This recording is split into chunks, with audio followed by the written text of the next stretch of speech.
Hey family, welcome back. We're reading Shakespeare's Macbeth, and we're in Act 1, Scene 7, line 72, okay? Brilliant play. It's one of my favorites. Like I said, I've written papers on it. I took a class on Shakespeare. Clearly I've just annotated the crap out of it. I love it so much, and I want to share it with you. Okay, Macbeth. Bring forth men, children only, for thy undaunted mettle should compose nothing but males. Will it not be received, when we have marked with bloody those sleepy two of his own chamber, and used their very daggers, that they have done it? Okay, so he's saying that they're gonna use they will stab Duncan the king, essentially, right? And then they're going to wipe the blood and leave the daggers on the passed out guards, right? To make it seem like they did it, right? Lady Macbeth. Who dares receive it other, as we shall make our griefs and clamour roar upon his death? Macbeth. I am settled and bend up each corporal agent to this terrible feat. Away, and mock the time with fairest show. False face must hide what the false heart doth know. Exit. The deed is agreed, essentially. Look at that. False face must hide what the false heart doth know. Act 2, Scene 1. Inverness, court of Macbeth's castle. Enter Banquo and Fleance with a torch before him. Banquo. How goes the night, boy? Fleance. The moon is down, I have not heard the clock. And she goes down at 12. I take it 'tis later, sir. Banquo. Hold, take my sword. There's husbandry in heaven. Their candles are all out. Take thee that too. A heavy summons lies like lead upon me, and yet I would not sleep. Merciful powers, restrain in me the cursed thoughts that nature gives way to in repose. Wow, when alone with his thoughts, right? Enter Macbeth and servant with a torch. Give me my sword. Who's there? Macbeth. A friend. Banquo. What, sir? Not yet at rest? The king's abed. He hath been in unusual pleasure, and sent forth great largesses to your offices. This diamond he greets your wife withal, by the name of most kind hostess, and shut up in measureless content. Measureless content. So the king is shut up in measureless content. He's super happy right now. But he has no idea what Lady Macbeth and Macbeth has plotted. Macbeth. Being unprepared, our will became the servant to defect, which else should free have wrought. Banquo. I dreamt last night of the three weird sisters. To you they have showed some truth. Macbeth. Yet when we can entreat an hour to serve. I think not of them. Yet when we can entreat an hour to serve, we would spend it in some words upon that business, if you would grant the time. He's lying, Macbeth. He does think about what those three witches, the three weird sisters, said in the woods to him. He wasn't honest with his friend Banquo. Banquo said he had a dream, right? He had a dream about those weird ladies they saw in the woods. Banquo. At your kindest leisure. Macbeth. If you shall cleave to my consent when 'tis, it shall make honor for you. You see what he just said? It'll make honor. Macbeth will get honor. Banquo will get honor from Macbeth. Will he? Banquo.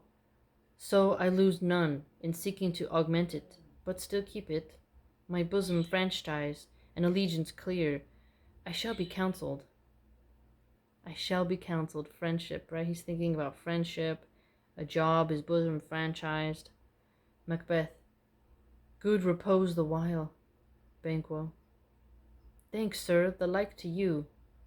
Exit Banquo with Fleance. Macbeth. Go, bid thy mistress, when my drink is ready, she strike upon the bell. Get thee to bed. Exit servant. Is this the dagger which I see before me? The handle toward my hand? Come, let me clutch thee. I have thee not, and yet I see thee still. Art thou not, fatal vision, sensible to feelings as to sight? Or art thou but a dagger of the mind, a false creation, proceeding from the heat oppressed brain? He's seeing an illusion of a sword.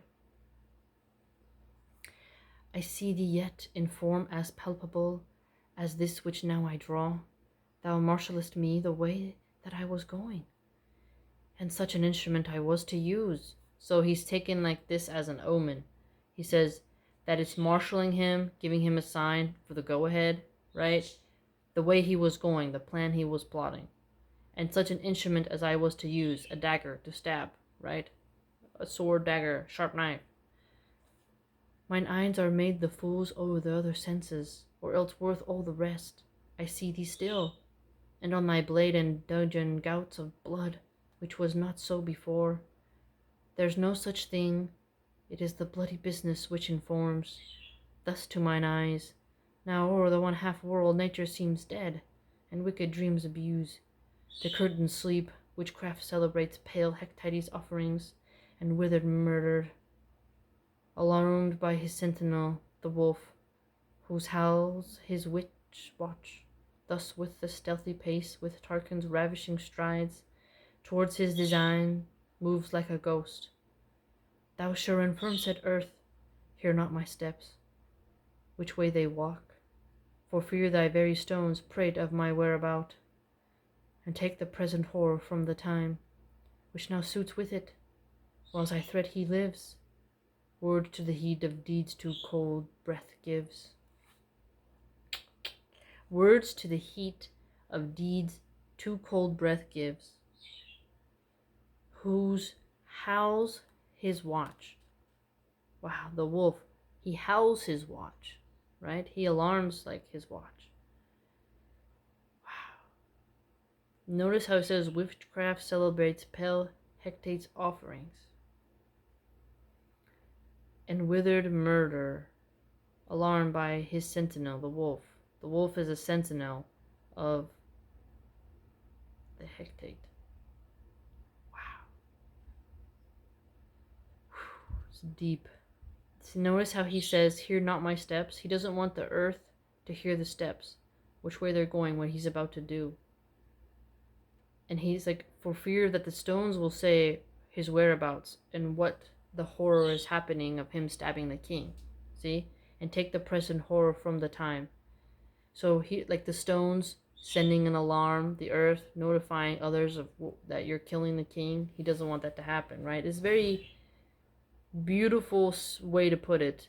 Dark and poetic, but very powerful nonetheless. A bell rings. I go, and it is done. The bell invites me.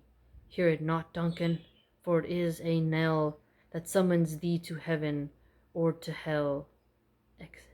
Oh, that's one of my favorite. What are the bells? They're calling him. Dum, dum, dum. It depends on how you see the bells, right? Because bells are usually for joy, right? Like something for good or to measure time. Every hour of the hour, the bells ding, dong, dong, for a wedding, usually something happy. But notice how the bells that are mentioned here, it's a summoning. And then notice how he says, to heaven or to hell. Oh. Okay.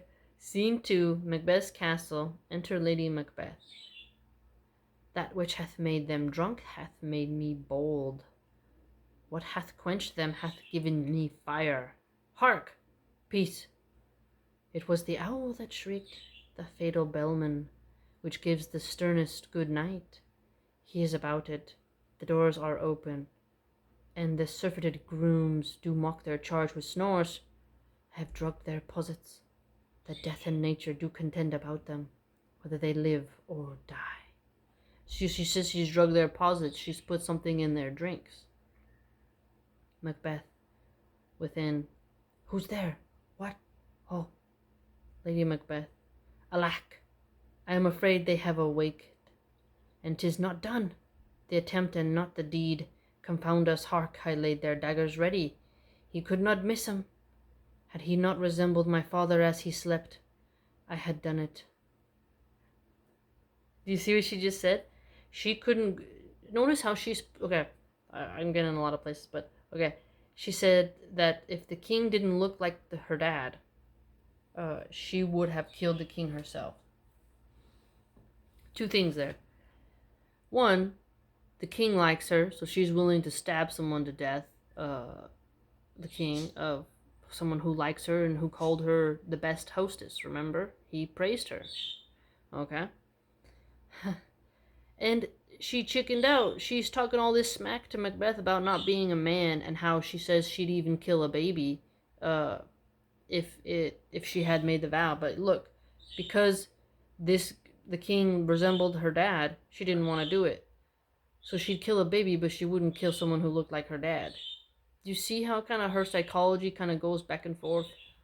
She's like touting, oh, fill me. They should ask the spirits to fill her with cruelty. Yet she failed to do the deed herself. She pushed Macbeth to do the deed. It's interesting, right? Enter Macbeth. My husband, Macbeth, I have done the deed. Didst thou not hear a noise? Lady Macbeth. I heard the owl scream and the crickets cry. Did not you speak? Macbeth. When? She heard the owl. But owls are good. Don't hate owls just because they're in scary stories. Now, as I descended, hark, who lies the second chamber? Donalbain. This is a sorry sight. A foolish thought to say a sorry sight. There's one did laugh in his sleep, and one cried murder. Do you hear what he's saying? Also on line 22, Macbeth says that as he was killing one simply died, the other yelled murder. That they did wake each other, I stood and heard them, but they did say their prayers and addressed them again to sleep. But the other tricky thing is that some people also interpret that as the guards yelling murder or the person who is getting murdered yelling murder. So different people say different things. Lady Macbeth. There are two lodged together. One cried, God bless us, and Amen, the other, as they had seen me with these hangman's hands, listing the fear I could not say Amen, when they did say God bless us. Consider it not so deeply. Look at that. Macbeth is having trouble. He said that one said God bless us, another said Amen, and then you can tell Macbeth is a little disturbed by this because he says, me with these hangman's hands, his executioner hands, right? And Lady Macbeth says, consider it not so deeply. She doesn't want him to think about the actions he's done. Notice her. Macbeth. But wherefore could not I pronounce Amen? I had most need of blessing, and Amen stuck in my throat. Lady Macbeth. These deeds must not be thought after these ways, so it will make us mad. Macbeth. Methought I heard a voice cry, sleep no more. Macbeth does murder, sleep, the innocent, sleep, sleep that knits up the ravelled sleeve of care, the death of each day's life, sore labour's bath, balm of hurt minds, great nature's second course, chief nourisher in life's feast. Look how he talks about sleep. The beauty of sleep. The balm of hurt minds. Balm is like something you put on your joints to numb it, right? But he says the balm of hurt minds because you literally can't put a balm on your mind. It's only external use. But he's saying sleep is an internal balm for the mind, right? And then he says great nature's second course. So if all else fails, a good nap can help you feel better, right? The death of each day's life. So people thinking of like when you go to sleep, you kind of are like a little mini death, and then you wake up the next day. And that's why some people call death the long sleep, the long nap. Notice the language here. Sore labor's bath. right? So when you're sore, you go into the bath and it soothes your pain. When you go to sleep, it soothes your pain, right? So it's its own labor bath, right? For soreness of heart. You get it? Okay. And then it says here that Macbeth does murder sleep. So it's like he's not going to have, he's going to have a lot of tossing and turning. He's going to have a difficult time dealing with the images that are going to come into his mind. You get it? Ah, Lady Macbeth, what do you mean? Macbeth, still it cried, sleep no more, to all the house. Glameth hath murdered sleep, and therefore Cawdor shall sleep no more. Macbeth shall sleep no more. That's one of my favorite ones. It's brilliant. Do you get it? It's like, oh, he's realizing that his actions, right, have caused so much suffering for him in this moment. He's like, I'm never going to be the same after this. So many people do deeds and then think that they'll just be able to forget about it and move on. As Lady Macbeth said over here, if you think about it, it's going to make you mad. Mad as in crazy. It's going to drive you nuts. But notice how Macbeth says, amen stuck in his throat. So his peace, his spiritual peace is gone. And then it says here on 35, the innocent sleep, sleep that knits the raveled sleeve of care. The innocent sleep. So his innocence and his peace, is like privilege of just having that is also gone. That innocent nap, it's gone. His peace is spiritually, and his other earthly spirit of sleeping is gone too, because he did go through with killing the king. Do you see? Oh, it's brilliant. Brilliant, brilliant.